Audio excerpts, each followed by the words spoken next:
Hey, Eric learned a tattoo on a blind guy? Yeah, my friend 20. I practice on him and stuff. How does that even start? Just my other friend, Carson Pete, he was a punker, and he brought 20 in, and 20 kept coming.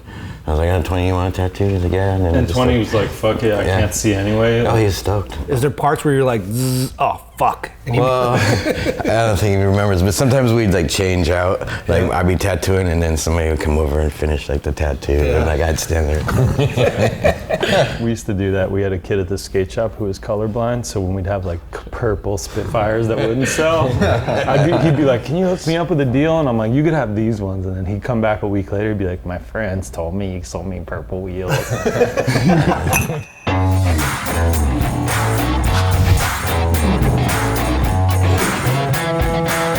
Weekend Buzz 116. Eric Dressen, Josh Borden. Well, did you run Spitfires back in the day? Those, what are the ones with the stripes around the sides? The regular like classics? Ripsaws or the bullets or something? The classic. I had classic 55s, or the first ones I bought. And then we were debating before. Go for it. Was it you that had the first Everslick ad sliding the gap in the Venice curbs? Yeah.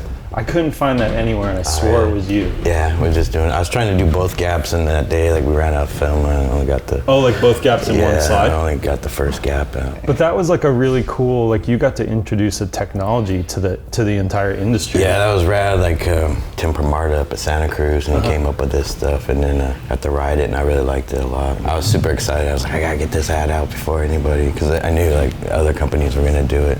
It was just sick because it was like, whoa, I got to take my rails off my board to do that.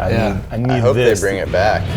Slick? Yeah. I'm seeing some companies doing like slick type technology. It's like a weird poly something though, isn't it? It's some stuff like they you go to McDonald's because they can put images on it, and like on the counter. I think that's where they first discovered it, and then they put it on board. Like. But speaking of McDonald's, weren't you a stunt double for Hamburglar? Yeah, I did. I was like when I was 10. Sick. When I was 10, I was the stunt double for the Hamburglar. So were you skating in a Hamburglar Yeah, I had to costume? wear the whole thing, the mask, and wear these little black like leather shoes. Is that a good paycheck back then? I got $300. I bought like a swim scrambler with that, and paid for part of a broken arm, I think. Sick. Yeah. Those were the days too when even if you saw skateboarding in a commercial, it wasn't corny. It was like, whoa. Absolutely. Like the way Back to the Future was, or like, wasn't Chet Thomas in like a Cheerios commercial or something back in the day? I remember those days. I went to the tryout for that. That's where I first met Chet there. I think Guy was there and stuff. I met them all when they were little kids. I read other things. You auditioned for like Gleam in the Cube. I like stunt doubled in that, and then I was in Thrashing for like 2 seconds. I did one with Jason Rogers once. We did a Pepsi commercial, a Super Bowl one. Yeah, I remember. I worked with Jason at Hot Rod. While that happened, he made a fortune. He was in a Super Bowl commercial? Me and him. You were in it. You didn't film it. No, yeah. This was in '93, and it was, you know how they dropped the biggest ones during the Super Bowl. This is when this aired, and it went nuts. It was like the most played fucking commercial for that next year and a half. So our residuals were crazy. So you got a beer sponsor. Yeah. Tell us about Layback Beer. This is sick. My buddy Pedro's and his dad's company, they started in Brazil. Just remember the first time I went down there, they had this contest at his bowl, and they were just running out of beer every time. And then next year I came back, they had their own beer company, and they're supplying everyone with beer. Like, it was sick. We didn't have to go to the store and buy it. They just had it already there, set up at the bar. Yeah, it's just like a homemade brew. It's 5%, right? Yeah, they got a couple different ones. That's just like the standard. You get lit off this That's shit. the standard Layback right there. Even the logo is phenomenal. Like, that's so them, huh? Skater brew.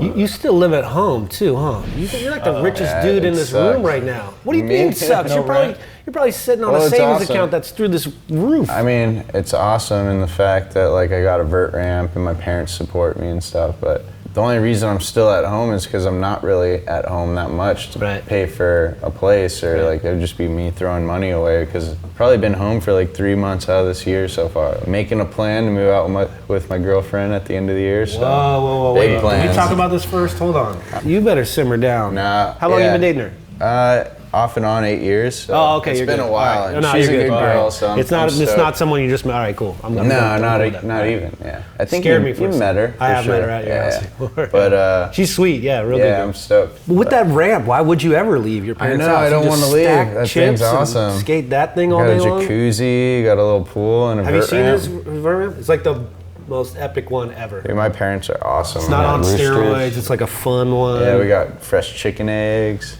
Yeah, really? My mom's got a whole garden and stuff. It's awesome. Some kids have been actually hopping the wall and skating it. They like took off the lock because they got a little chain. Yeah. Went back there the other day and some kids were skating it. Unscrewed the lock that I had, bolted onto the side, and we're just getting some grinds on it. It was pretty sick, but I would have done the same thing. But We do the same yeah, thing. I know. Yeah, we do that's what the we all same do. thing, but like at the same time, I was kind of like tripping because like it is a liability, and if they got hurt, my parents could like lose a Yeah, house or something like that or whatever. So I had to kick them out, but I was like, yo, just come knock on the front door. Like, Yeah. my pops is home all day. He works out of the house, so Sign a little waiver. come get it by. going. Yeah, I got a little waiver for him. He could come rip it up. You're one of like in the godfathers of street skating, which is, I mean, I know you're not gonna fucking appreciate that too much, but there's a period of time where street skating went through the 80s, and it was like the Gons, Nodis, yourself, a slew of, you know, Ray maybe started getting into it, and all those guys, and then it gets into the 89, 90, and then it dies, right? Like I heard interviews of you where you talked about when skating died in 81, 82, where it's like nobody out there.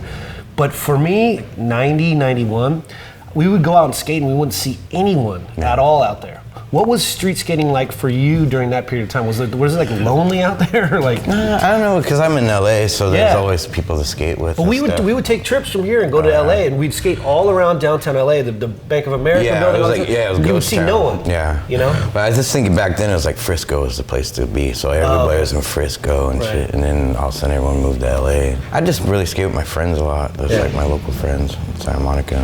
That's the golden era, and you're like the dude. That was like for- his second, like witnessing of like sort of a skate recession too, right? Yeah. Or dying, whatever you want to call it, because you went through that in the early '80s. Yeah, in 80s, like, you know, because I started skating like 75. Yeah. You know, and then like 81, skating just died one day. I woke up, I was a little kid, like magazines gone. No, I don't know anybody that skates. Like, all the companies went out of business and stuff, so that was gnarly. Yeah. And then in the early '90s, it was like it kind of died off, but it was also, I think, what happened to a lot of pros is like that tech thing happened, and that sort of like Yeah, fucked well- up a lot of dudes, right? Like, well, yeah, I was out with the old and with the new. Yes. Like, before, like, you'd really have to prove yourself and stuff to get a pro board, and then Yeah. they started giving just people pro boards. So you've been through like two sort of career deaths that weren't really your fault. Kinda, They were yeah. just That. peaks and valleys of trends. And injuries, too. Like, Yeah. I blew out my knee in 93, 94, and that set me back a little bit, but I always kept skating. I blew my knee out, and I didn't know anything about blowing out knees, so I just went home, like, just totally blew out my knee doing a no slide in Century City on this dumb rail one day.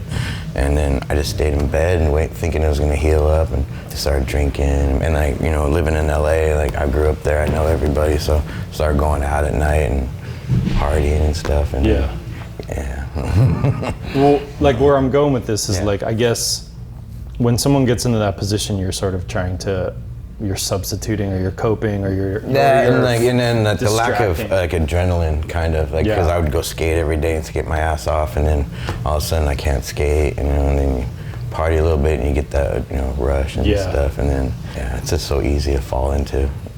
Yeah. How quick did it happen for you going that route? I don't know, that's pretty quick. Because I've had buddies that gone up there and it happens for them fast. you Yeah, know? because, you know, I burned through my savings, and then I had to get like a regular job, and like that was fucked for a little bit. You did the First and Hope thing, and that sort of jump started you to like start the recovery thing. And what I wanted to know was, is it easier because your skate career has had like a huge sort of uptick, resurgence, comeback, whatever you want to call it, in the last 7-8 years, whatever.